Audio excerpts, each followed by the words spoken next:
We are live. We are live. Welcome to college football's Peek Around the Corner with your host, Greg Pflugar. We cover everything in college football because we love everything in college football. And if you do as well, please subscribe to our channel, ring that notification bell, smash the like button, share the video if you want to support this college football independent national rebel outpost show with a donation to help us keep the lights on and grow the channel. Just hit that $sign where you make your comment and I will get to your super chat as quick as I possibly can.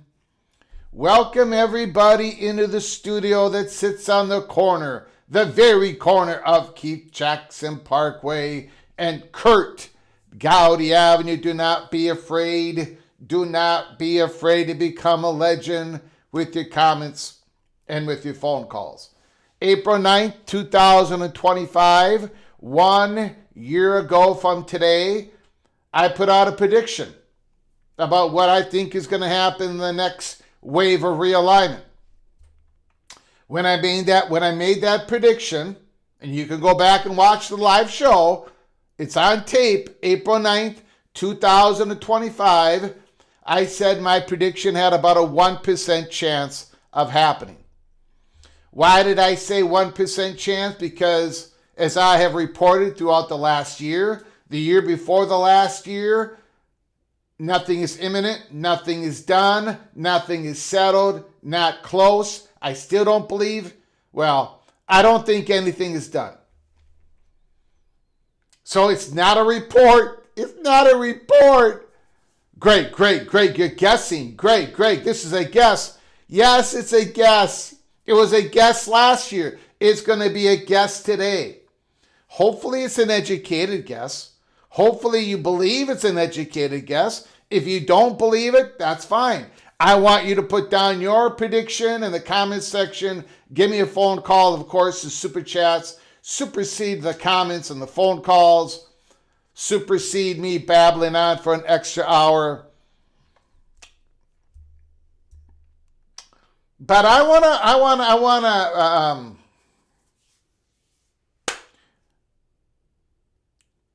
first of all, I want to let you all know, and I think a lot of you understand this, but we have new people watching this program all the time.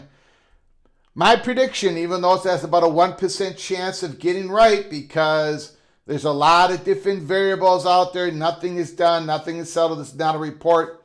My prediction is completely based upon what I hear. What I hear. In my report, when I feel strongly that things are moving into the hot bubble of action, and when things are coming out of the hot bubble of action, and I report to you what we believe is going to happen, that's based upon real-time information at the time. And we've had a lot of examples over the years on this YouTube channel. Okay, so I want to give you an example. For those who've been watching this program for years, you know that I spent every day during the middle of the summer of 2000 and what would it be now? 2023. I kept saying in 5 months from now, or in 5 years from now, Oregon and Washington are going to be added to the Big Ten. And then I described what would it take for Oregon and Washington to be added within the next 5 months. Kevin Warren would have to leave office. The Big 12 would have to successfully poach the Pac-12. We went through these steps based upon what I've been hearing from my sources.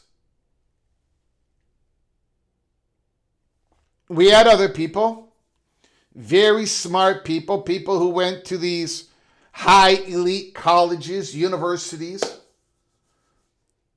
putting out their charts. And again, I'm not anti-chart. Excuse me. I'm not anti-metrics. I'm not an anti-intellectual. I mean, I'm not an intellectual. I'm the fat guy from Minnesota. But you understand, I am very interested in what people have to say about the metrics and the data and the algorithms. And we had a lot of people, especially a couple people, drag me over the coals month after month after month, saying that Oregon, no way would Oregon get a Big Ten invite. It doesn't measure up. They don't have enough research expenditure. They're at 165 million. But on all this stuff, right? Their metrics, their charts, beautiful charts, show that Oregon would never be accepted by the Big Ten presidents.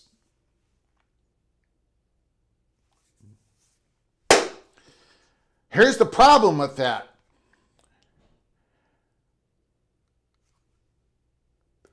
It's up to the Big Ten presidents.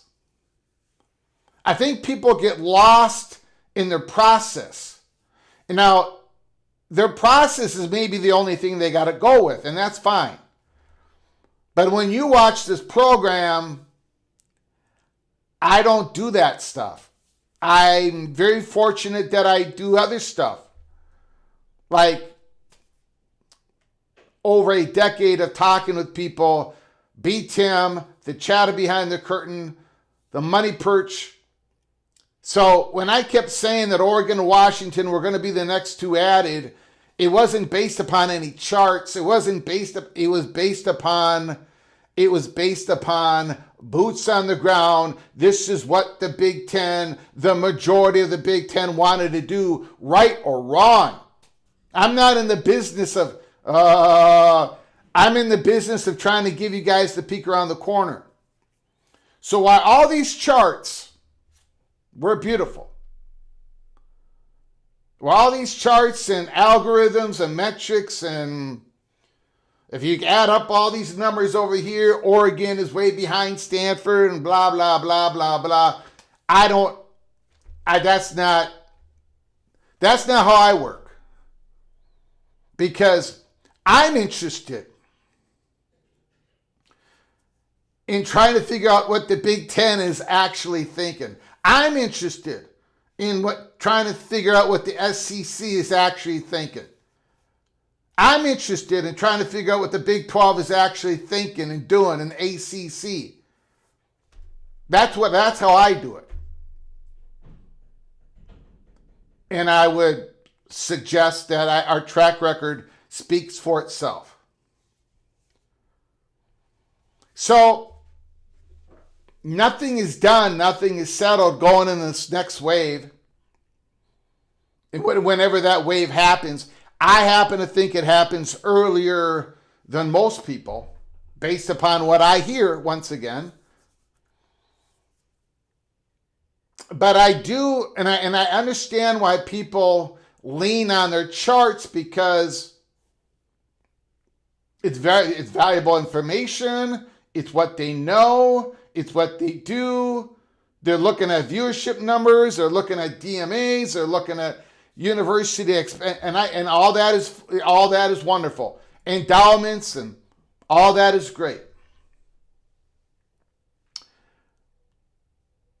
But I do believe at some point, what is going on the ground is the most important. And that's what my prediction is based upon today. Not a report, because I don't think this is happening anytime soon yet. I could be wrong. Maybe it does happen. Maybe a school does file their notice of withdrawal on or before June 1st of 2026. I don't think that's happening.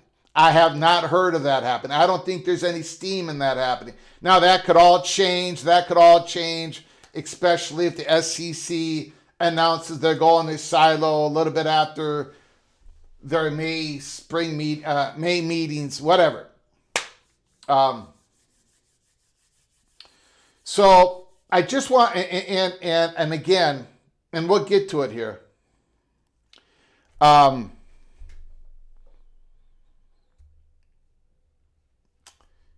There is a few of these candidates.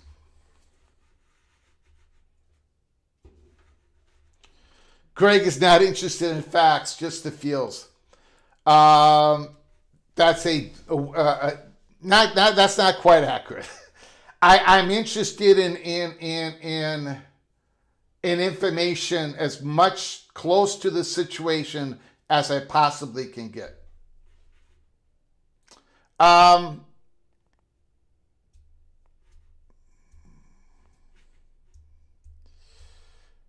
I don't think people are actually picking up what I'm laying down right now, but that's okay. That's okay. Stephen Vitt charts look nice, but they amount to nothing, anything that actually happens. There are a few. Okay. So I'm not ready to tell you my prediction yet. But we do have this the screen title here. North Carolina State, Virginia Tech, Duke, Utah, Kansas, Georgia Tech, Stanford, all in the mix. And you've got North Carolina, Clemson, Florida State in one rowboat. You've got Miami, Virginia, Notre Dame in another rowboat. There's an empty seat in the SEC looking like rowboat. Maybe there's an empty seat in the Big Ten rowboat. But I don't want to focus on that quite yet. I want to focus on North Carolina State, Virginia Tech, Duke, Utah, Kansas, Georgia Tech, Stanford, all in the mix. Now, I put those schools up there being all in the mix, not based upon a gut feel, not based upon a chart, not based upon all the back and forth that you see on social media, on X and all that. I have them all in the mix because I really feel that they're all in the mix. I've heard information about every one of these schools. I do not have Virginia Tech spelled correctly. I apologize on that. I apologize for not having Virginia Tech spelled correctly on the picture. I will correct that later. But those schools are up there because I've heard all different information on all those schools. I still believe it is wide open. Don't think anything's been done. I don't think anything's been settled. Now, I want to take a couple of these schools and I'll give you an example.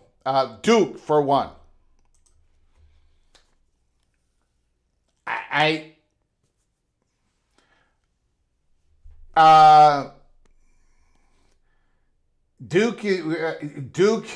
Duke's goal is to get to the P2. Their goal is not to be settling in on a conference ran by private elite institutions. Duke, if they can get into the P2, they're going to get in. They're going to do all that they can. Now, I don't know if they're going to get there, but they're going to do all that they possibly can. Period. Highly motivated. Highly motivated.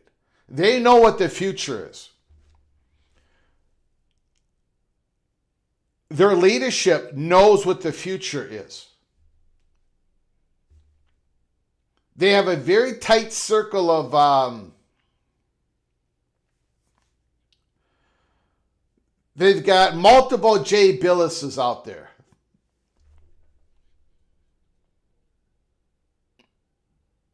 And they are convinced that they can play at the highest levels, compete at the highest level, and the Duke institution is always at the highest level, and they think they should be there. They think they're going to get there, and they're going to get there by hook or by crook. Much like SMU, but on a much larger and different type of circle. So a lot of people say, Greg, Duke. Come on, Greg, Duke. It doesn't measure up. They don't have the viewership in football. 25,000 people in attendance. I get all that.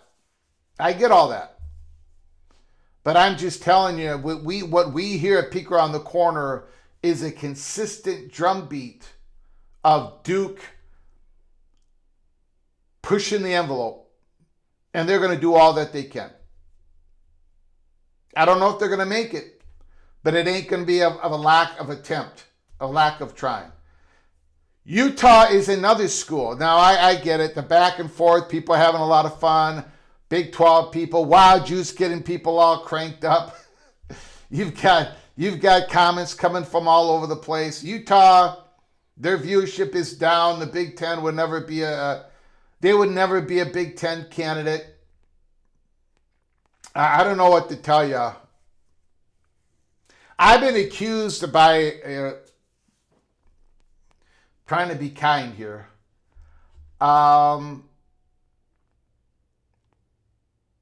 This is a completely national independent show.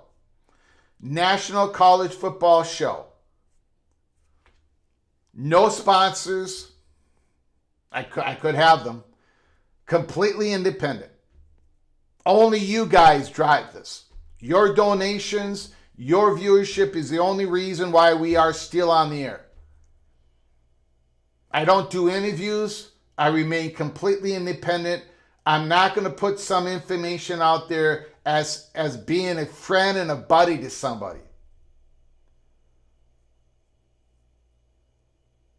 I do not do that. No way, no how.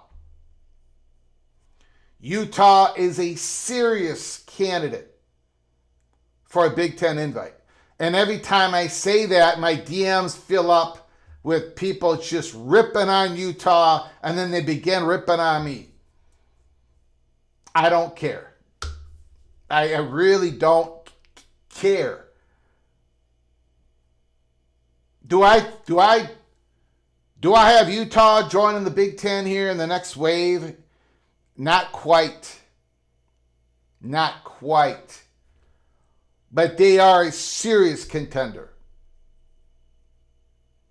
Their name is going to be brought up when the next wave starts, when things start getting leaked, when people start pontificating on this, when people start speculating on this, when the reporters go back to it and go, oh, geez, the SEC and the Big Ten are doing it again, Utah is going to be brought up.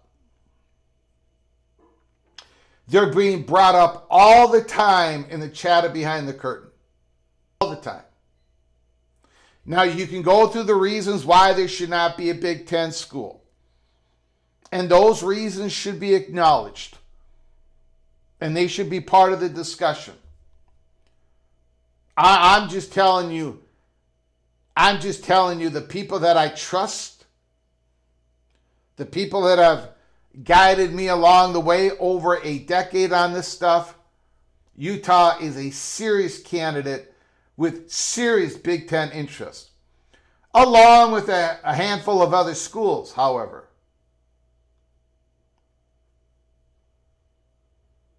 When it comes to a Utah, when it comes to a Kansas,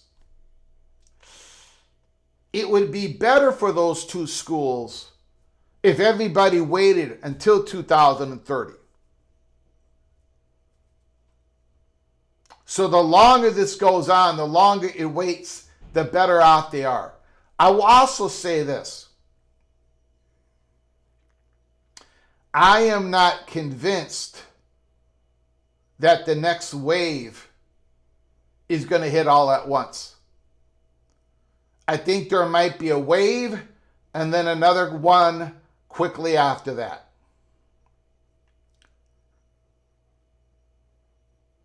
I'm starting to really lean that way from what I've been gathering. Much like what the Big Ten did in the last one. In North Carolina State and Virginia Tech, I just want to hit upon those real quick here. The Virginia Tech is a very interesting situation. Now, I know a lot of Hokie people, they get upset every time I talk. Every time I talk, they get upset with me. Because I always have Virginia being the lead horse on this. And they bring up the fact that Virginia Tech Hokies, they got the viewership, they've got the, you watch a Virginia Tech football game, it's a lot better in person on TV, they got the fan base, all that is absolutely true. But everything that I hear is Virginia is the lead horse. And it's going to be largely dependent on what happens to Virginia. Virginia Tech is on this graphic. It's misspelled because I am the original Minnesota moron. My apologies. But Virginia Tech is on this title screen. And the reason they're on it is because we have heard that they and North Carolina State, for reasons, political reasons, they're the two schools who are somewhat in the mix for the next realignment wave that are not AAU. And of course, Florida State and Clemson are not AAU, but they're in the rowboat. We'll get to that in a moment. But other than Florida State and Clemson, Virginia Tech and North Carolina State are the other two schools that are not AAU. And again, North Carolina State is going to have those political winds blow just correctly. They're going to have those political winds just blow correctly. And Virginia Tech is going to need the same. And maybe it happens, maybe it doesn't, but they're definitely in the mix. Kansas is in the mix. It would help serve Kansas if things got delayed a few years. But Kansas is in the mix. Why do I believe that Kansas is in the mix? Because I've been told Kansas is in the mix. I don't know what else to say.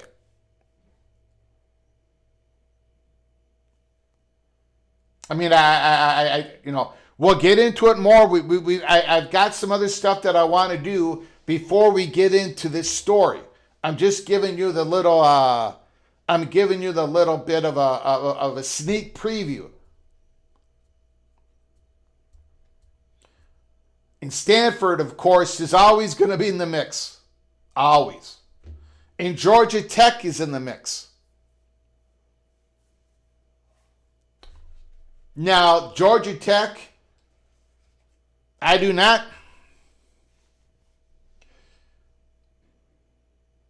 believe the rambling wreck of Georgia Tech is basically on the bubble. They control more of their future than a North Carolina State and Virginia Tech.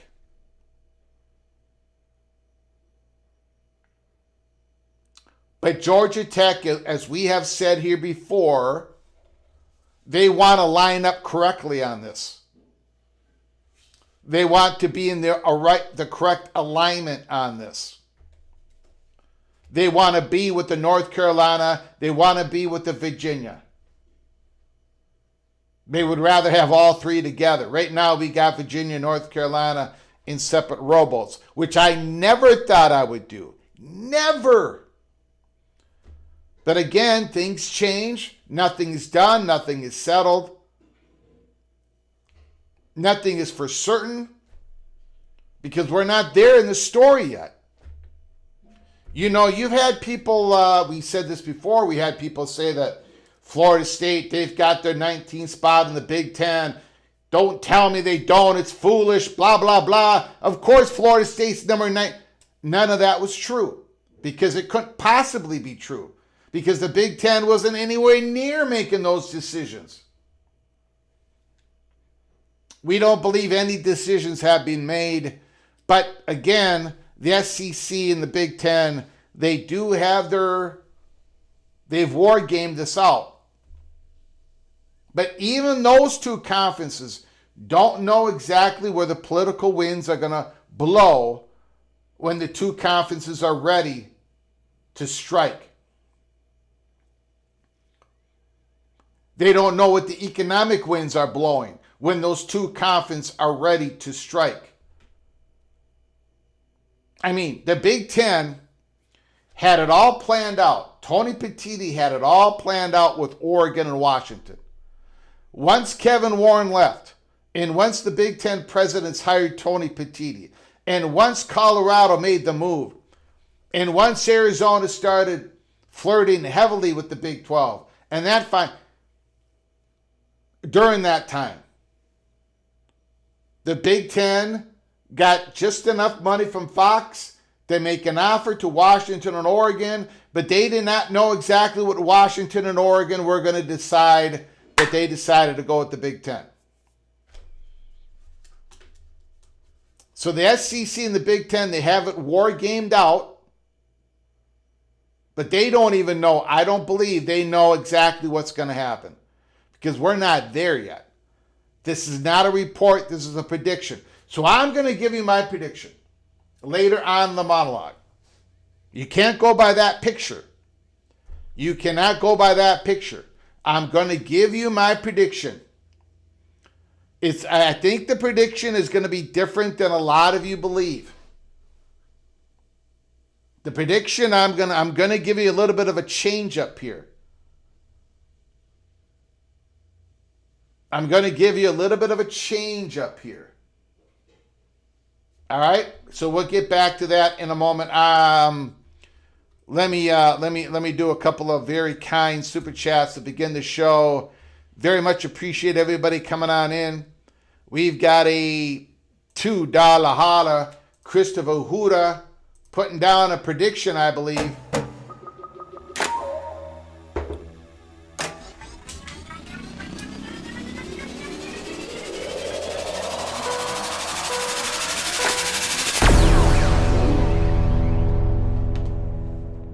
SEC 24 equals 6 ACC, 2 Big 12, Big 10 24 equals Notre Dame, 4 Legacy PATC, plus only 1 ACC. Interesting. $2 holler, LSU, purple and gold. I appreciate it, Christopher Hooter. Thank you for your generosity. Thank you so very much. I do appreciate it. I think Christopher Hooter's prediction probably going to look a little bit different than everybody else. I think everybody's prediction is going to look different than anybody else. I think all you're going to have a different prediction if you put it down in the comment section. We've got another super chat. Go Black 45. Another LSU Tiger is in the house.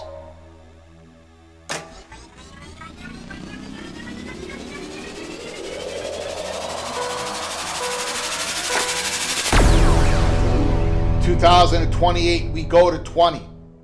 2034 we go to 24 with a 32 CFP. Holy smokes, Go Black 45. Holy smokes, thank you for the $2 holler, LSU Tiger. I very much appreciate it. Thank you so much for your generosity. The LSU Tigers have led us off with a couple of very kind donations. Thank you. And we got the Hoosier. We got Ricky Tungate. Ricky Tungate, the reigning, defending Big Ten and national champions. We got an Indiana prediction coming up here in a moment. So buckle up and brace for impact. Ricky Tungate, Tumasta, John Grove, Kurt Searcy, Christopher Marcato, and Tony Babor were all gifted a membership by the incredible generosity of Ricky Tungate. When you get an opportunity, please say thank you to Ricky in the chat room when you get an opportunity. All of you, and I mean all of you, are officially knighted Cloak and Dagger. Welcome to the family. Welcome to the family. I appreciate it, Ricky Tungate. Thank you very kind, sir. Thank you very kindly. Wow. Ricky Tungate with another 5 gifted memberships. Before we get on to our prediction, our annual April 9th prediction, I'm going to give you the PATC playoff predictions. That's right. We're going to go to our way too early college football playoffs, 12 teams, all seeded, all the games played, and Greg the Gold of 2026 is going to tell you exactly how it's all going to play out. I'm going to tell you exactly how it's all going to play out right here, right now. Greg the Gold. We're going to get to it in a moment here. Go Gators. I don't have the Gators in the playoffs, but I got them close. Morris Simmons lays down his prediction. All right. So let's get to it. I want to thank everybody for coming on in. We've got General Chaos, Nick Kelso. We've got Yogi Buck, Zero Wiz, M, BM, Karan, Chikar, Preston from North Carolina. Go Black 45, Arnigan. We've got Thomas Moss, Antoine Johnson, is in the house. Morris Simmons. Nick the Virginia Tech Hokie. Florida man. Who else? Big Gun Shop. Vox Quindaro is in the house. Don Scruggs, the Georgia Bulldog. We'll see what Don thinks about my college football playoff predictions. We'll see where I got the Bulldogs. Do I have them in the playoffs? Do I've got them slipping out of the playoffs? Don Scruggs, you better hold on to your wife, Wendy, when you watch this live show. Jose's in the house. Noah Berman is here. Data in Motion News. Thanks for coming on in. Appreciate it. This election will have consequences for conference realignment. It might even speed it up. Who knows? Movie Time Blues is in the house. Go Blue is here. Edward the Auburn Tiger. The Architect. The Buckshot Kid. Frozen 4 starts soon. Daniel Gorby, thanks for coming on in. Daniel, appreciate it. Not Greg the Gold. Greg the Gold. Yes, Greg the Gold. Tom DeBay, thanks for coming on in. 009 is here. He puts down his prediction. Josh and Ho is in the house. All right. Okay, let's do the college football playoff predictions. And then I will get to my realignment prediction. Not a report. Not a report. All right?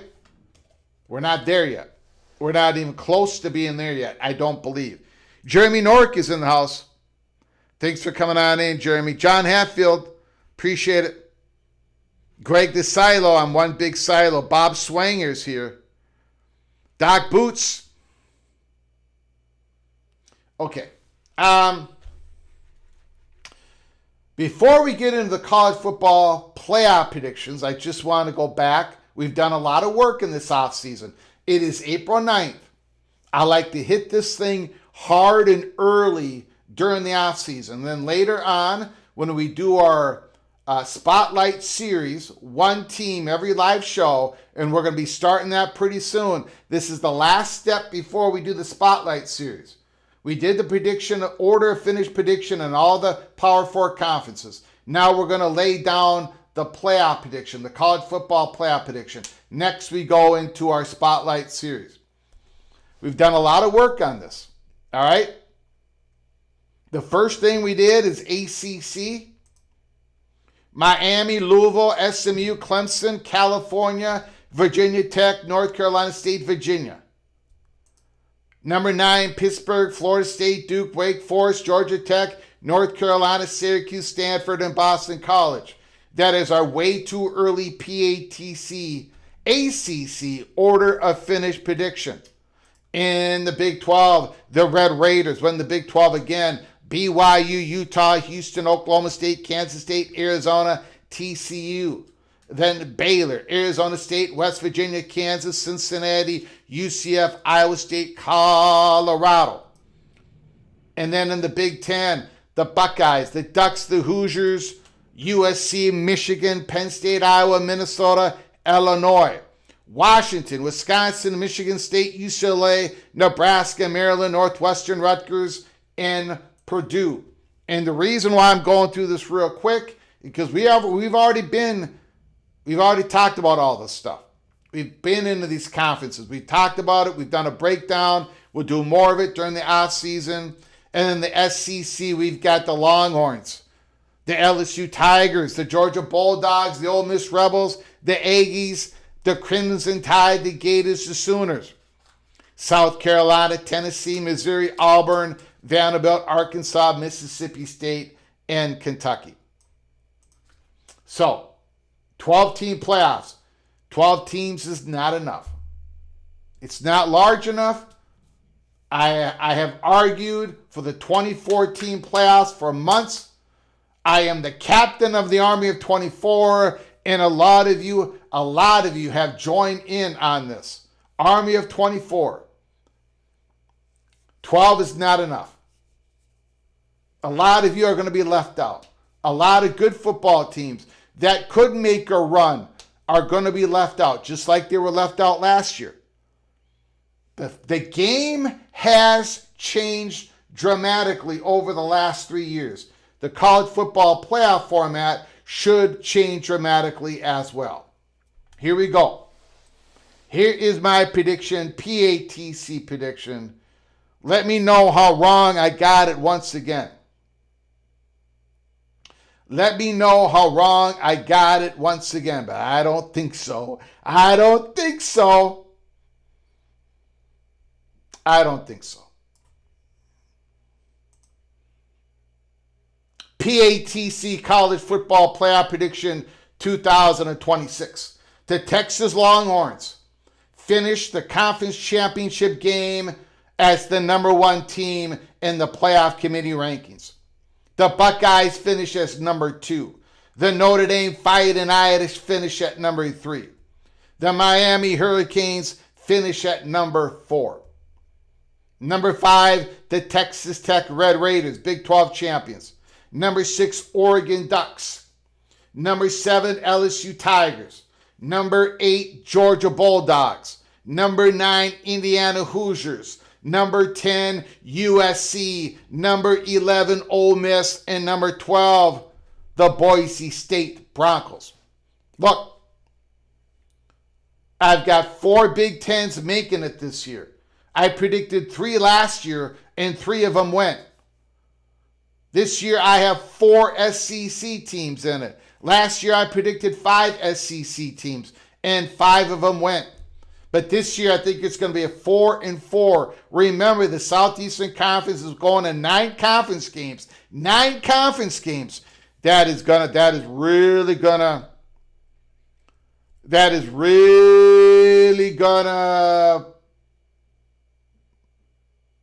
hurt the chances of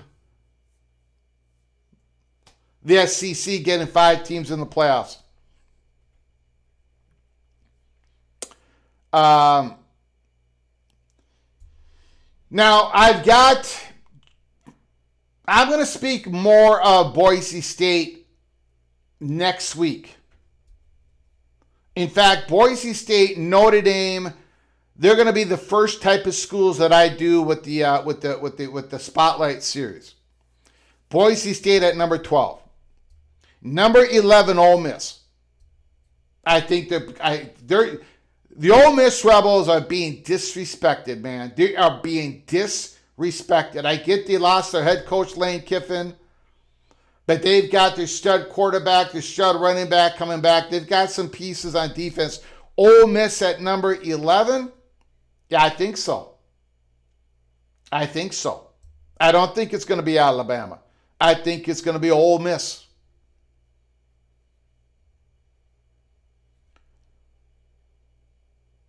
Number 10, USC. The Trojans are going to make the playoffs this year. This is a PATC. Greg the Gold, guaranteed.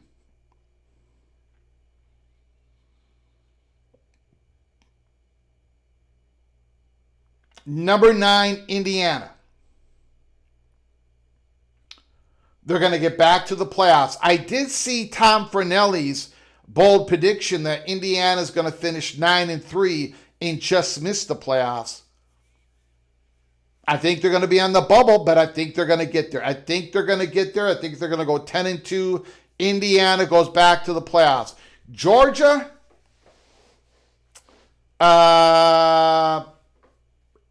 has a very fine season, but they're not going to be one of the top 2 SEC teams.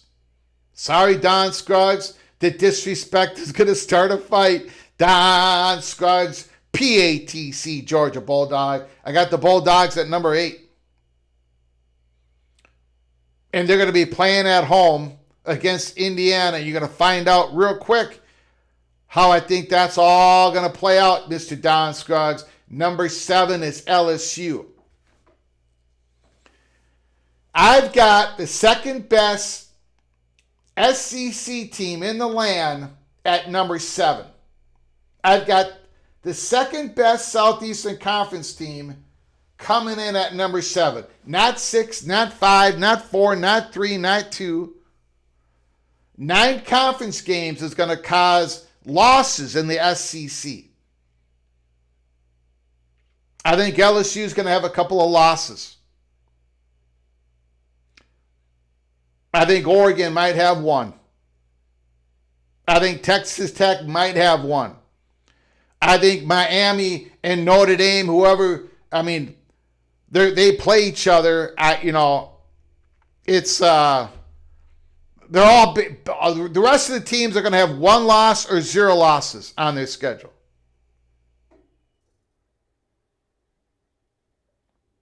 Texas Tech number 5, Oregon 6. Oregon Ducks, who are completely loaded, are going to be number 6. Number 5, Texas Tech. Number 4, Miami Hurricanes. The Hurricanes are loaded. The Hurricanes are absolutely loaded. And I got them at number 4. Notre Dame is absolutely loaded. They are, guys. Look at that schedule. Notre Dame is going to be, woo! That defense, look out. Look out. Number 2, the Buckeyes. I think the world of the Buckeyes this year. And the Longhorns, I think of the world of the Longhorns this year. So that is my playoff prediction. Now, the quarterfinal prediction. I've got Miami beating Texas Tech. So the Red Raiders do get a win. They do get their first playoff win. They do get a Big 12 win. The second Big 12 win in playoff history. The Red Raiders will defeat Boise State Broncos. We've got Indiana beating Georgia. And they go on to play Texas. Kirk Cignetti is not going to lose that playoff game. Kirk Cignetti versus Kirby Smart. Indiana wins that game. But Texas beats Indiana. Miami beats Texas Tech. Notre Dame and Oregon. Oregon defeats Ole Miss, and then the Ducks defeat Notre Dame. Dante Moore over C.J. Carr. Oregon gets back to the Final Four. The Buckeyes defeat LSU Tigers. Now you got Miami, Texas versus the Buckeyes and the Ducks. And this is how it's going to play out. The Longhorns versus the Buckeyes in the national championship games, and the Ohio State Buckeyes, led by their incredible wide receiver Jeremiah Smith and Julian Sayin and Bo Jackson, the great defense. The Buckeyes are your national champions. Now, last year, I had the Longhorns defeating Clemson in the national championship game. Neither team made the playoffs, but that was Greg the Cooler. So don't worry about it. This is Greg the Gold, Buckeyes. This is Greg the Gold, Longhorns, Hurricane fans, Duck fans. I do think Ryan Day gets it done. So Moen and all you other Buckeyes out there, you better quit treating me like Rodney Dangerfield. You better quit treating me like Rodney Dangerfield. All right, Buckeyes are your 2026 national champions. National champions. A few comments that I want to get to here.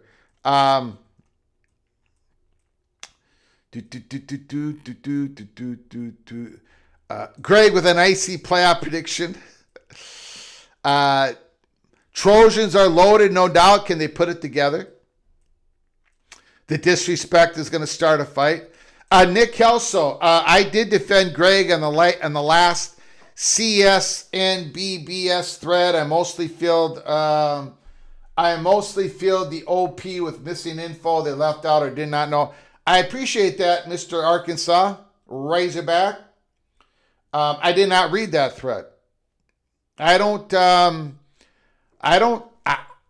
was shown, how people send me pics, because if people send me links I shouldn't say this.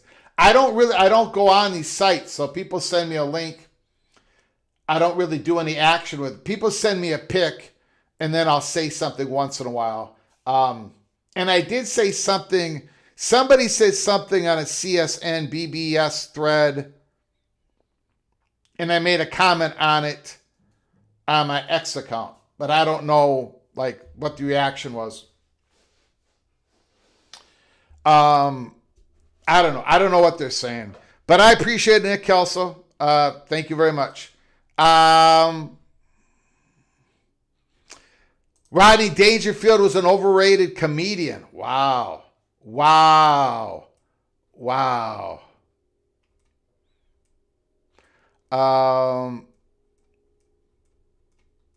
Josh Hoover is not Fernando Mendoza.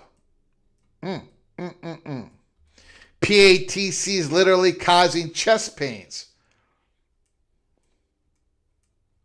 All right. So, those are my predictions. Put down your predictions. And again, you know how it goes. If you give us a call after the monologue, you can talk about anything in college football that your heart desires. If you put down a super chat, support the program, and a donation, you super chat. We're going to talk about whatever you're talking about in your super chats. Put down a prediction in your super chats. Let's get to my prediction. PATC prediction. And I'm going to throw you guys a little bit of a curveball here. Okay? A little bit of a curveball. First of all, let's go over last year. Let's go over last year, what I predicted. And the next realignment wave. Last year, I said the Big Ten, first of all, the SEC would do the big scoop. Last year, I predicted, not a report, a prediction that the SEC would do the big scoop of Clemson, Florida State, North Carolina, and Virginia. And I gave the reasons why I believe that. The SEC's number one targets have been North Carolina and Virginia. I know a lot of people still disagree with me on that. That's fine. But the SEC's number one goal is to increase the footprint, go into major population of Virginia and North Carolina, and get in a position to compete for those students in those growing demographics, the growing population states of Virginia and North Carolina, and put their SEC flag in the ground in Virginia and North Carolina, and then compete. Use Virginia and North Carolina as a stepping stone to increase their market in Europe, in the Middle East. This has been their number one targets. I reported that on June 15th of 2024. In August of 2024, Brett McMurphy made a big column and wrote about it and said it. Pete Thamel has said it before I said it and after I said it here. It's not a secret. All of them, all the national reporters have said it. It happens to be true. So last April 9th of 2025, it was North Carolina, Virginia, and then I believe that the SEC would have to bring on Florida State and Clemson to get the box checked when it comes to their current media partner, Disney, ESPN, because those are two big football brands, incredible, valuable football brands that would increase ticket sales, that would increase the value of the football ticket, the merchandise, all that stuff. They travel all over the world. Seminole fans travel, Clemson fans travel. There's Clemson fans all over the place. And I believe that was the correct blend, a prediction, not a report. The correct blend for the SEC Big Scoop. Now we're sitting here in 2026, and it's a little bit different. It is. Because of Virginia. Because Virginia, it's going to be a little bit more difficult to get Virginia. Of course, it's not impossible. The doors are not shut. It's just a little bit more of a battle to get Virginia in the Southeastern Conference. Because of the people, of the decision makers at the University of Virginia. It has changed dramatically. So the question you have to ask is, Virginia and North Carolina are very close. We know this. They both would give each other political coverage in joining a conference, political coverage in their faculty, political culture in their political people that basically represent them in their collective, respective Capitol Hills, so to speak, their governorships. But because things have changed so dramatically, I do not have Virginia involved in the SEC. Not right now. Again, this is a prediction. The information that I received 3 months from now might be different than they are now, but my prediction is Virginia is not going to be a part of the SEC next realignment wave.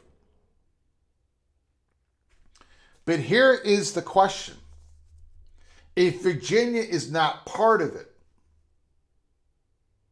if Virginia is not a part of it, does the SEC do the big scoop? Because the SEC is looking to increase their footprint, to battle for a type of student, the demographics of the state of Virginia. So the question is the SEC, if they cannot hook into Virginia, UVA, I should say, do they go to the big scoop?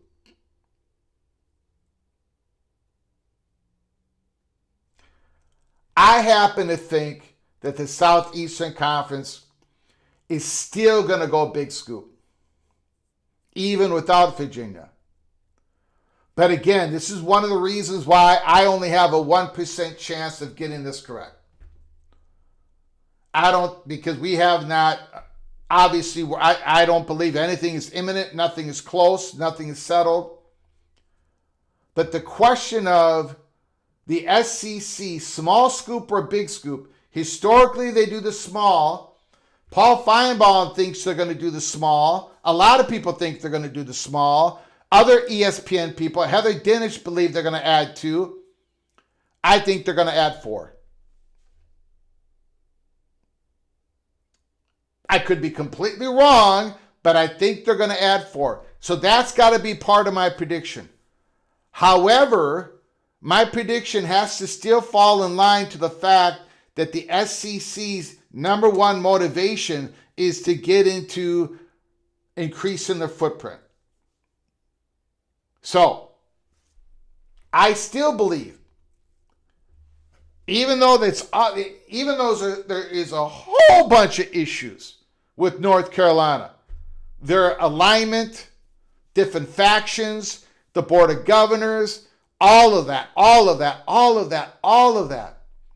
North Carolina, I believe, is still in the SEC rowboat. And I believe Clemson is in the SEC rowboat. I think Florida State is in the SEC rowboat. But it is that 4th spot. There's an empty seat there. And who is that 4th going to be in my prediction? Which again is only about a 1% chance of getting right, because there's so much we do not know, because I don't think we're close to decision-making time. Now, obviously, North Carolina State would be a candidate, right?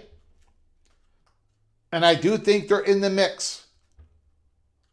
But here's the problem with North Carolina State. And that is, if it's North Carolina State, Clemson, and Florida State, then the SEC is going to add 4 schools The SEC is going to add 4 schools and only get into 1 new state.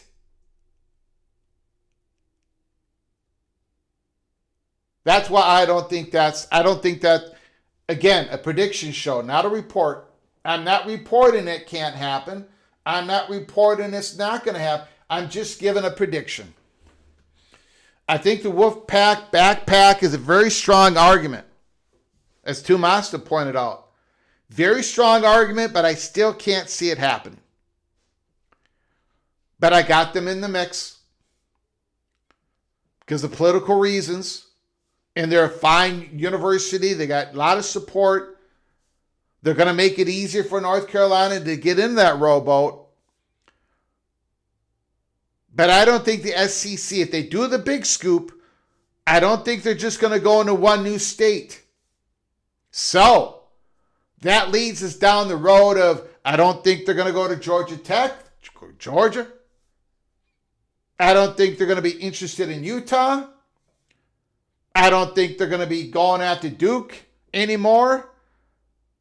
That leaves us Kansas and Virginia Tech.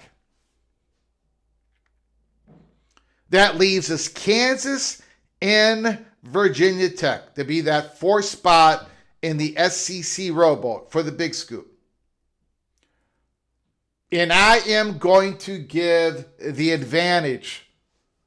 I am going to give the advantage to Virginia Tech. So if the SEC does the big scoop, North Carolina, Virginia Tech, Clemson, and Florida State. Virginia Tech, slight advantage over North Carolina State, slight advantage over Kansas. Now again, I got a 1% chance of getting this correct. This is not a report, ladies and gentlemen. It's a prediction. People want to ask me what I think about prediction. We did it last April 9th. I'm doing it this April 9th. It's not a report. I'm not reporting Virginia Tech to the SEC. I'm just giving out a prediction. I think that's the highest percentage one, but overall it's very low percentage of happening because we don't know a lot, guys. Boots on the ground. We don't know a lot, but we do know some stuff. We do know North Carolina and Clemson. They're working it. Those two are working together. Florida State, we believe, has enough of a value, and of course, an emerging university in so many different ways. But if the SEC is going to do the big scoop of 4 schools, they got to be going into a couple of different states. I'm sorry, guys. That just seems to be the case. Whether it be Kansas, whether it be Virginia Tech, in the state of Virginia, they got to be going into a different state. You know, now I want to make something perfectly clear, and then we're going to do the Big Ten next. I want to make something perfectly clear. I am not backing away on the fact that the SEC wants Virginia.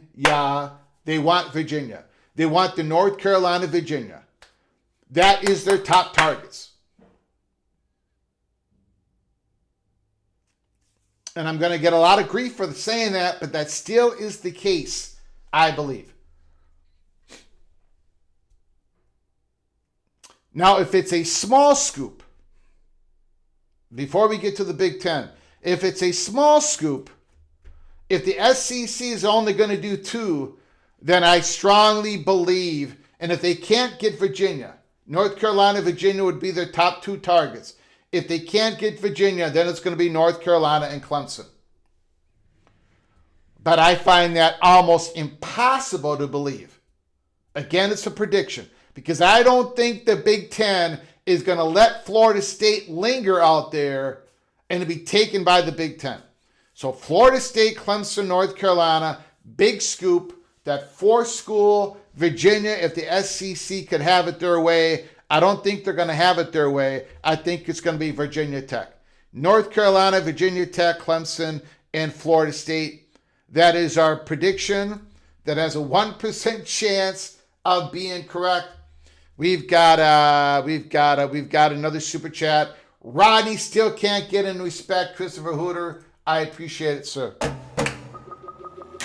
Appreciate the super chat.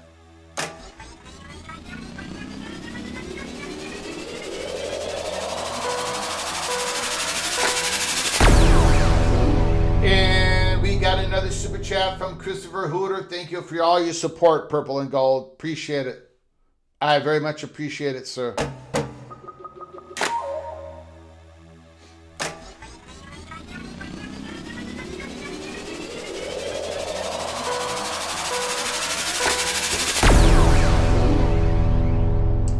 SEC's goal was to increase contiguous footprint to 20. Now it is antitrust driving the bus. Do those two Venn diagrams, old and new, overlap at 20 or 24? I don't know. I don't know the answer to that. I don't know. I've asked that question. I said, at what point does the Southeastern Conference have to worry about being the market power? They make it so they have, and the first answer I got was they don't have to worry. But, at some point you have to worry. Right? At some point you have to worry. If you look at the college football playoffs, LLC, you look at the playoff distribution, 29%. Now, again, this is apples and oranges. Completely apples and oranges. Where is that? 29% of the playoff distribution goes to SEC. Hold on. I think I still have... Here you go. Valuations of current conferences. And I don't remember who did this valuation.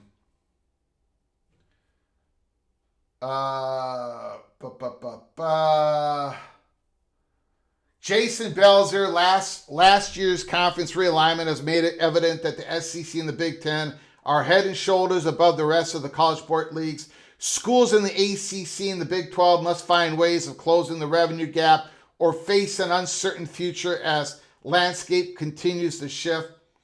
You look at the SEC's valuation of $13.3 billion, Big Ten $13.2 billion. Now, market power, what does that exactly mean? Does that mean over 50%? What does that exactly mean when it comes to antitrust protection or violations? I don't know. I do think the SEC probably has room to grow before they bump their head up against that ceiling. But what is the number? I don't know what it is.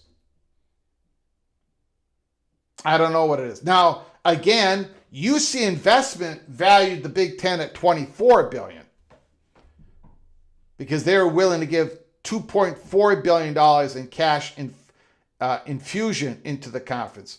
Anyways, I don't know how to answer that, really, Christopher Hooter.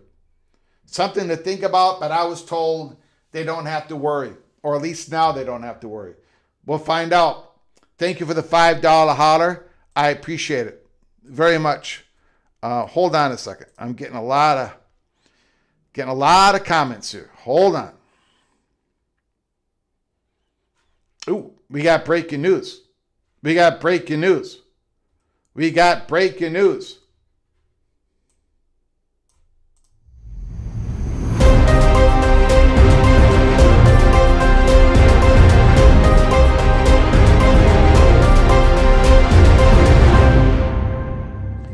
Speaking of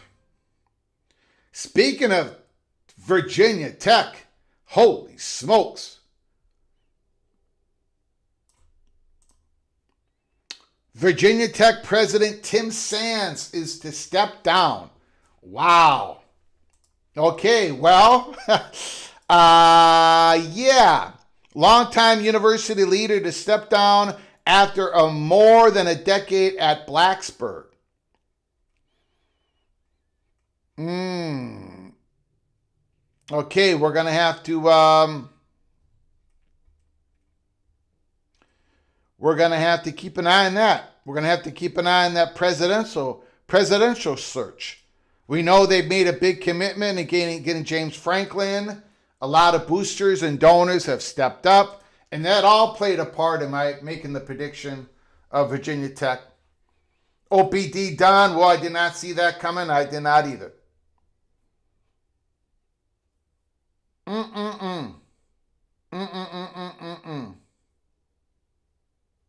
Okay.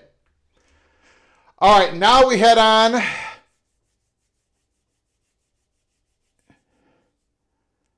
No, they're not MBM. Oregon and Washington are not going to take half shares again for the sake of adding other schools. You're correct. Okay, now we've done the SEC prediction. The North Carolina, the Clemson, the Florida State, and then a little bit of a twist there. We've added Virginia Tech into the big scoop. This is a prediction. It's not a report. And we just gave you the reasons why we went with that prediction. Now with the Big Ten. In 2024, on April 9th, 1 year ago, Virginia was not in the Big Ten boat. It was Notre Dame in Miami. And yes, there's been some friction back and forth with Miami and the Big Ten. But every time I poked and prodded on that, it was like, well, yeah, but you know, it doesn't seem to be an issue. All that we have heard at Peek Around the Corner, all that we have heard for the last couple of years is that Miami is a strong candidate to become a Big Ten institution. The Big Ten presidents voted for Miami to become AAU. The Big Ten presidents voted for Notre Dame to become AAU. Miami does the exact type of research that the Big Ten wants, needs, and believes in. Michigan believes that Miami is basically the mini Michigan. Miami has a lot of support in the Big Ten. Everybody that we have talked to.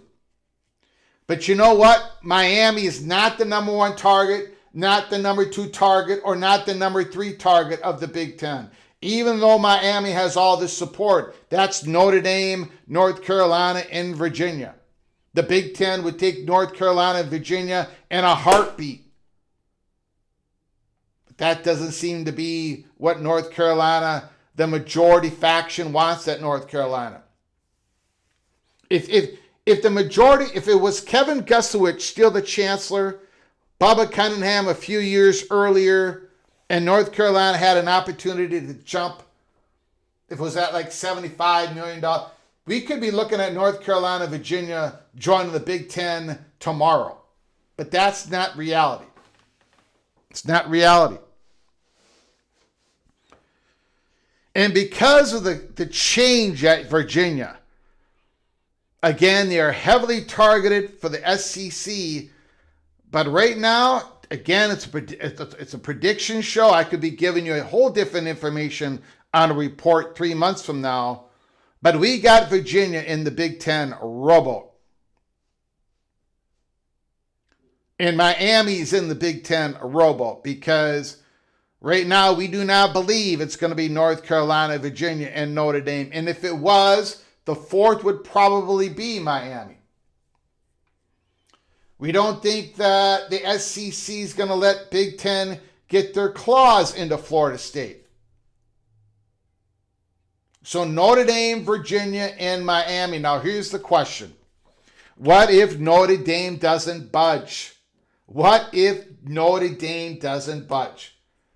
Greg, you can make this prediction. You keep saying the walls are closing in. But what if Notre Dame finds a way to go independent, to stay independent? Well, that's why we have Georgia Tech in the mix. That's why we have Stanford in the mix. That's why we have Utah in the mix. That's why we have Kansas in the mix. That's why we have Duke in the mix. The whole Notre Dame thing is makes it so there's a lot of targets of the Big Ten. The Big Ten candidate list is large. Brett McMurphy, a couple of months ago, said there's basically 13 schools on that list. All of them AAU, all the ACC AAU schools, all the Big 12 AAU schools. Because it's largely dependent on getting the right blend at the Big Ten. The Big Ten is looking for a 100-year commitment, the right institutions, the right blend. So the Big Ten really doesn't know. They've got it war gamed out, but they don't know how the dominoes are going to fall. I am predicting at this point with a 1% potential accuracy, Notre Dame is going to pull the trigger because they're going to see North Carolina leave. And they know that if North Carolina is leaving the Big Ten, if North Carolina is going to the SEC, the Big Ten is going to pick up a few, and Notre Dame is going to finally make that decision. In a Notre Dame-Miami combination, there's enough football value, there's enough value to bring on Virginia and a fourth school into that mix. If the SEC does the big scoop, does the Big Ten do the big scoop? Only if Notre Dame gets in the boat. And I just happen to still think that they're going to get in the boat. A prediction, not a report. Last year in 2024, we had Notre Dame in Miami. So why am I not sticking with just two teams, Notre Dame and Miami? There's two reasons for that. One is, I think Virginia, there's an opening there for the Big Ten. That's number one. Because of the change, the Board of Visitors at Virginia, the leadership. But number two, and let's talk about it, I've been holding off on this. Because of that word silo. Paul Feinbaum was on the Bo Bishop show again today out of Columbus, Ohio.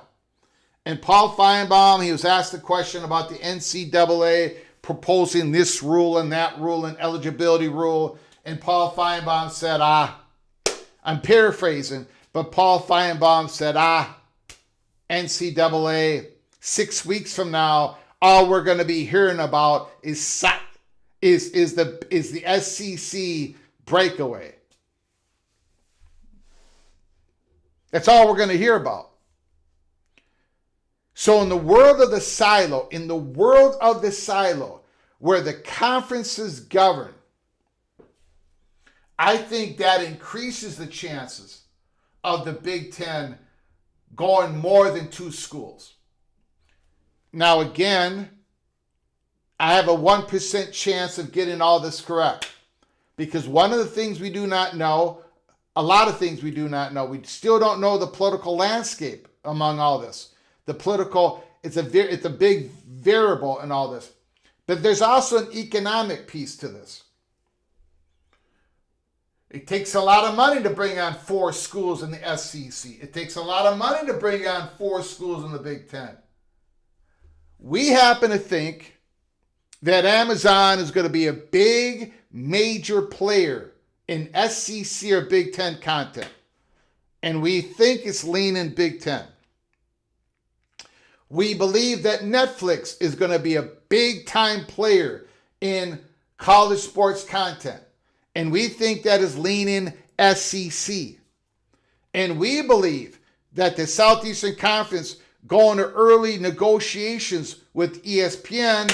I think ESPN is going to be willing to open up a little bit of a door to like a Netflix. ESPN and Netflix, they work together on some things. They have a commonality in some things. WWE, if I'm not mistaken. Look, I think that might work out. And with that, I think the money could possibly be there for a larger expansion than what we expected. We also said at the beginning of the show, it might come down to two phases.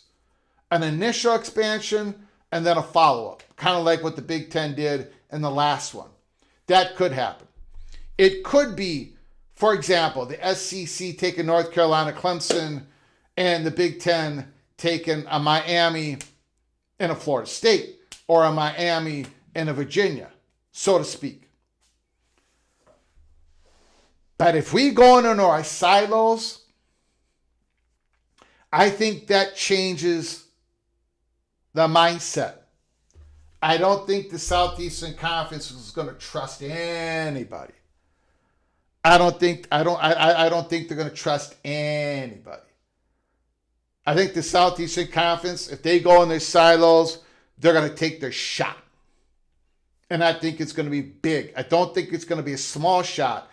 I think it's going to be a big shot.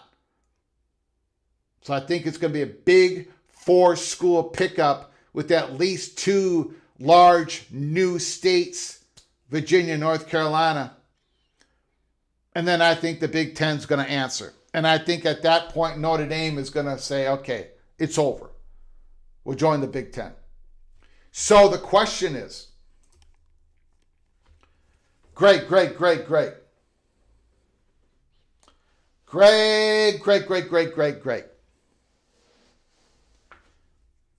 You got 3 schools in the SEC rowboat, and you explained your way to that 4th school of Virginia Tech. You said there's a 1% chance of getting all this correct. But you had to make a choice. You put Virginia Tech in the SEC rowboat, along with North Carolina, Clemson, and Florida State. You made your reasons why. You said that the SEC wants to get into the state of Virginia. They might not be able to get Virginia now. Maybe they can, maybe they're not. We got Virginia Tech. It's a guess. It's not a report. North Carolina, Virginia Tech, Clemson, and Florida State. Greg. What is your 4th school in the Big Ten?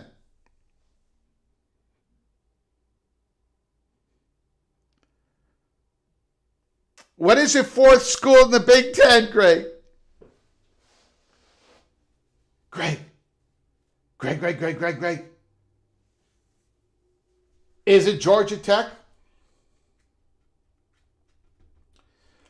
I think that at this point, the Big Ten could get Georgia Tech. I think having Virginia in that rowboat would make everything okay for Georgia Tech. I think Georgia Tech would be mighty interested. Could it be Duke? Yes, I think it very well could be Duke. Duke very well could be in that rowboat. Absolutely. Utah, yes, it could be Utah. You're bringing in 2 Eastern schools, Notre Dame, and maybe the Big Ten would have to go west. Maybe the Big Ten would have to go west to satisfy the scheduling and USC, UCLA, Washington, Oregon, and it could be Kansas. Absolutely could be Kansas. And of course, you have to look at Stanford. We know that Notre Dame probably would prefer Stanford, although they wouldn't mind Duke, right? And of course, they probably wouldn't mind Georgia Tech. Okay, this is who I believe would be the 4th school in that Big Ten rowboat. But by a whisker.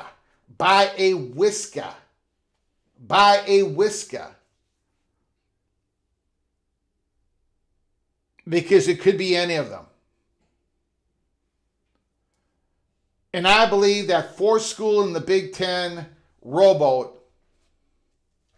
would be Georgia Tech. I do not believe that the Big Ten could look away from Georgia Tech in this scenario.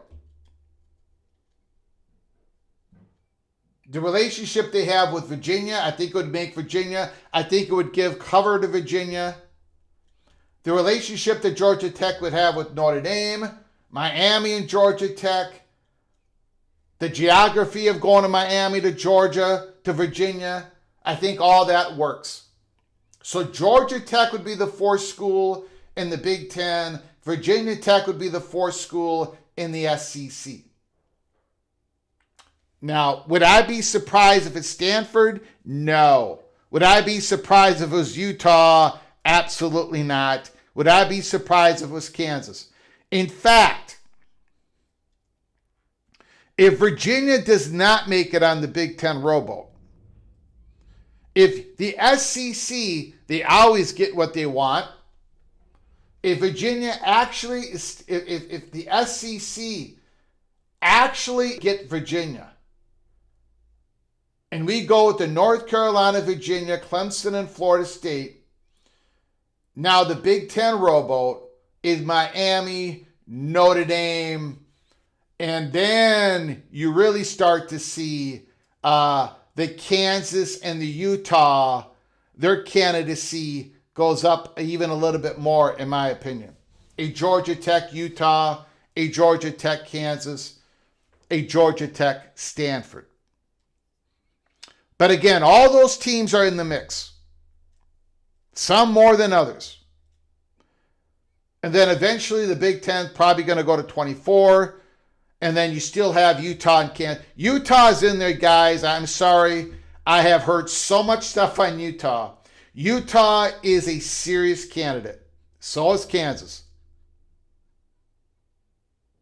Absolutely. So that is my prediction. And that my prediction has a 1% chance of getting correct. This is not a report. It's not a report, anybody. It's not. Nothing is imminent. Nothing is close. Nothing has been settled. Nothing is done. Nothing that I know of. I don't even know of a hot bubble of action that's going on. We knew that Colorado was meeting with the Big 12 in Chicago on May 7th on a Sunday. We had it all. We knew that happening when it was April 28th, when we gave you that live report. On May 8th, the day after, we reported to you that the Pac-12 was hanging by a thread. We don't have that. Because we don't have that hot bubble of action, because we are not close, because the boots on the ground, because it's not happening right now, we can't give you that type of report. It's impossible. All we can do is give you a prediction. A prediction that has about a 1% chance of getting correct. This silo situation,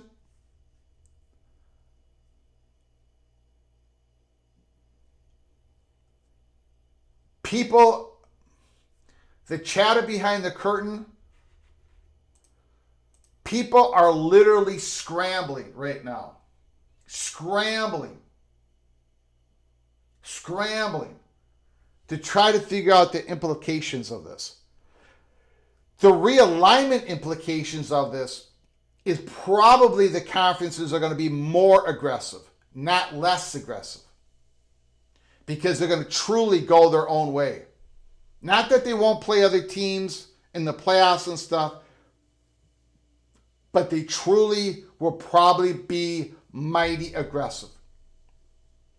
Because they're not, basically what that means is we can't trust anybody to govern with us, and we can't trust it. We don't trust the Big Ten. We are going to take our shot and transform this conference once again, just like when we took Oklahoma and Texas. Helmer Hennison, Super Chat, $2 holla. Greg.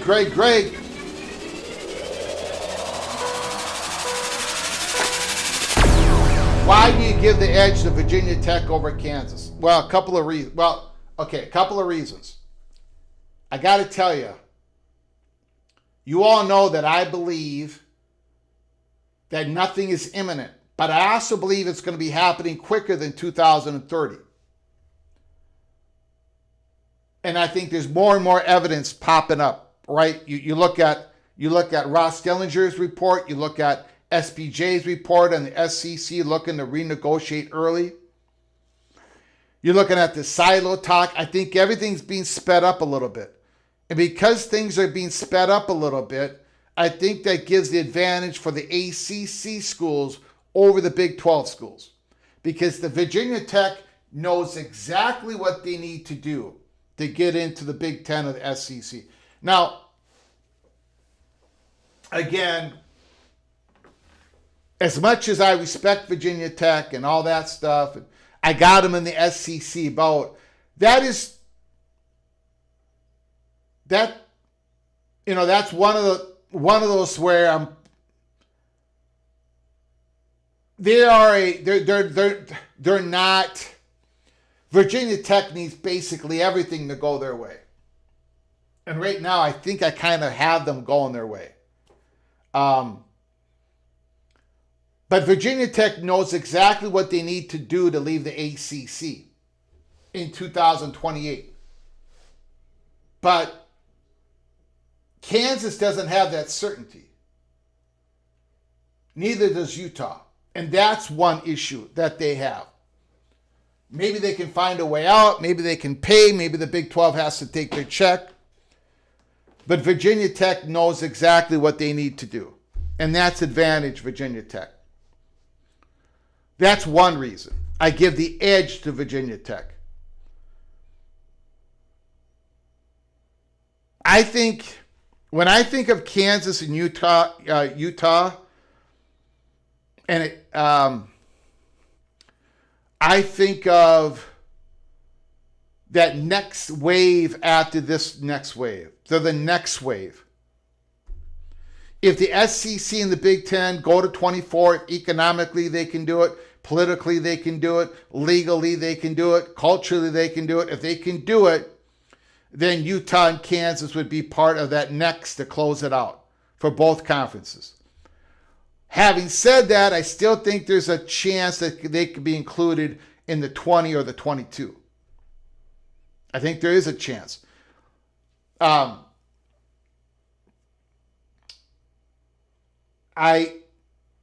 don't know how to say this.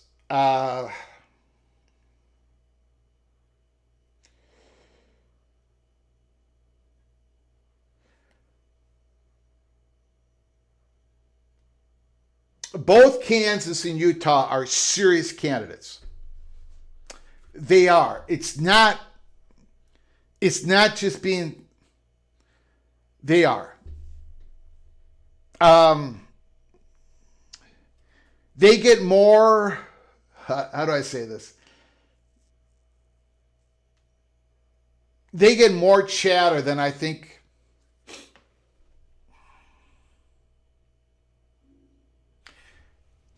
It kind of reminds me of the Oregon. I said it at the beginning of the show. It reminds me of the Oregon situation, where I kept reporting that Oregon was going to be a Big Ten member 5 months from now or 5 years from now. That is what I kept hearing over and over. And I mean, I'm talking the chatter behind the curtain. I'm talking about the money perch. I'm talking about administrators. I'm talking about BTM. I'm talking about everybody.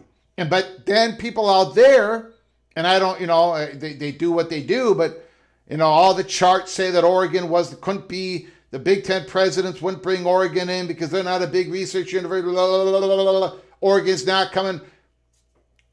That's how I feel about the Utah argument. The chatter behind the curtain is completely different than the chatter on X, on message boards, and that CN, BBC thing, whatever they call it. The Utah thing is completely different worlds. I am not surprised at all that Brett McMurphy brought up Utah as a candidate. They're going to get brought up again. They are a candidate. I don't know if they're going to get in. And I don't know if they're going to get on this next wave. I don't have them in the prediction right now. But the whole Utah thing is a serious thing. And the Kansas is a serious thing.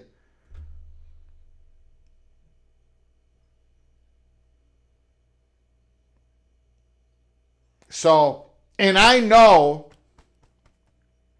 you can take this however you want it. And we made sure, the Utah thing,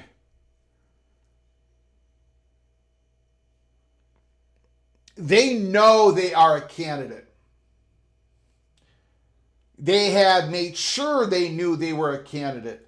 They know they're a candidate as they're doing this possible private equity situation.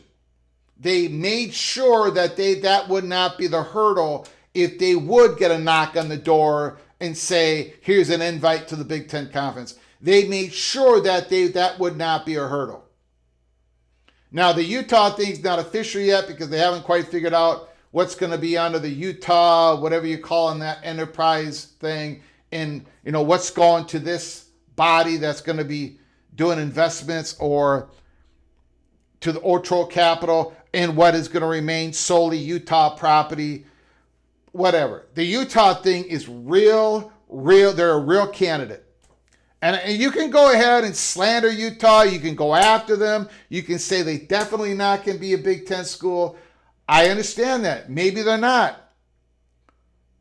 But the chatter behind the curtain, that is real. And the Kansas is real. And the Miami is real. And the Virginia, it has been real for a decade. More than a decade. And the North Carolina is real.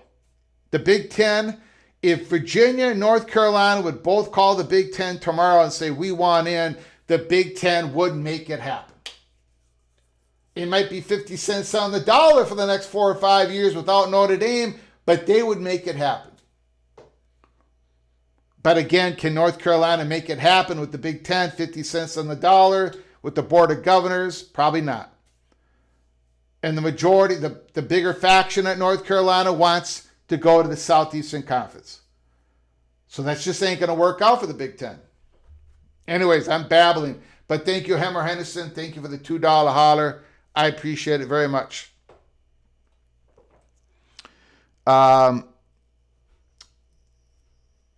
Don't see the SEC going past 20.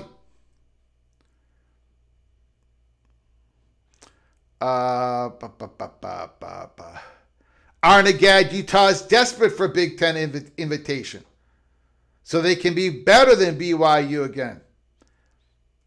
Utah wants to be a candidate. A lot of Utah throwing out the, and again, that's fine. I guess what I want to make sure that you all know is I'm not saying Utah is a candidate to befriend anybody or to support anybody or to support a school, or I don't work that way. Utah is as evil to me as anybody else out there, except for Wisconsin and Iowa are a little bit more evil. But the other 136 schools, you are all equally evil. Utah is among those 136 that are all equally evil, and Iowa and Wisconsin are a little bit special evil. Hopefully that makes it clear. But we've got Caleb Ramirez, early peak cloak and dagger member for 28 months. My goodness. How does realignment change if they both go in their own silos and go to 24 each? Man,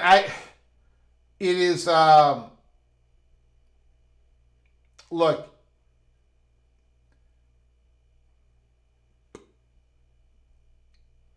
they're gonna, for the SEC to do the big scoop,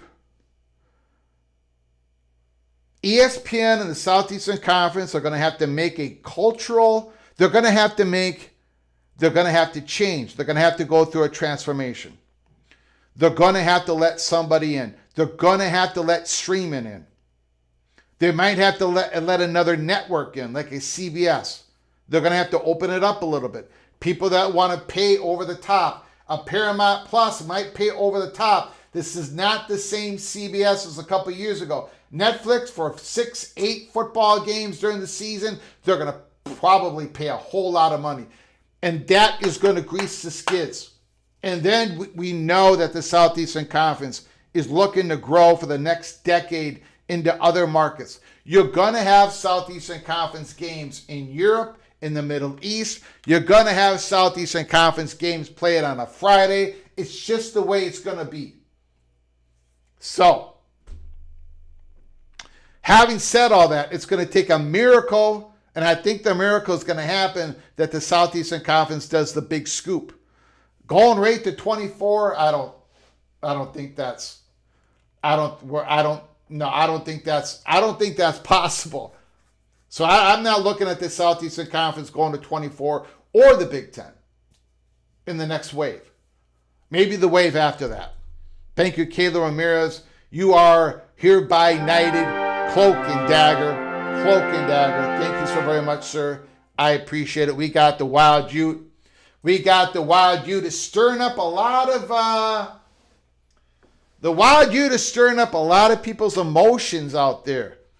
A lot of people emotions. Wild Ute is getting a lot of elbows, but man, he is a brave dude. And he's a very smart dude. Wild Ute, the professor in the house. Super chat.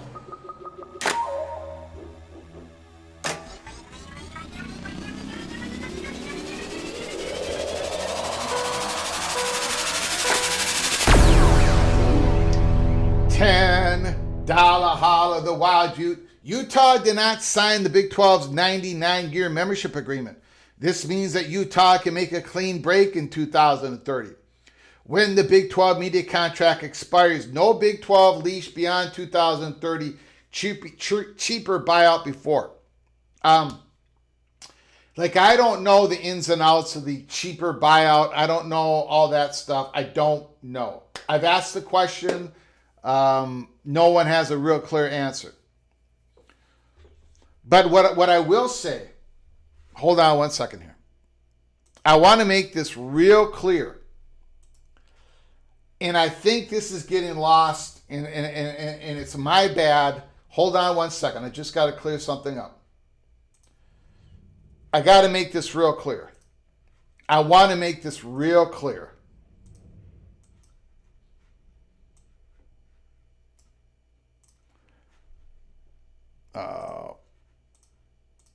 Now I screwed up.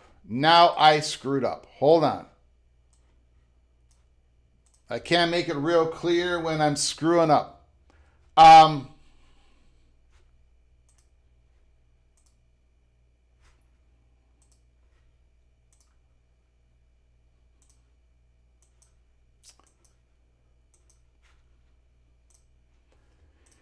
Utah.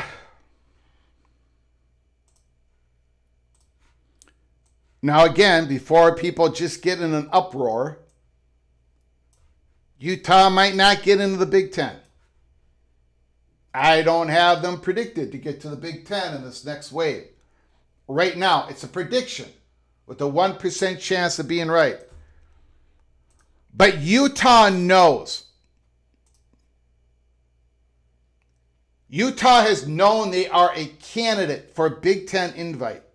They have been told they are a candidate for Big Ten invite. This is not a secret. And I know that gets a lot of people upset. It doesn't mean that they're going to get the invite. But they are a candidate.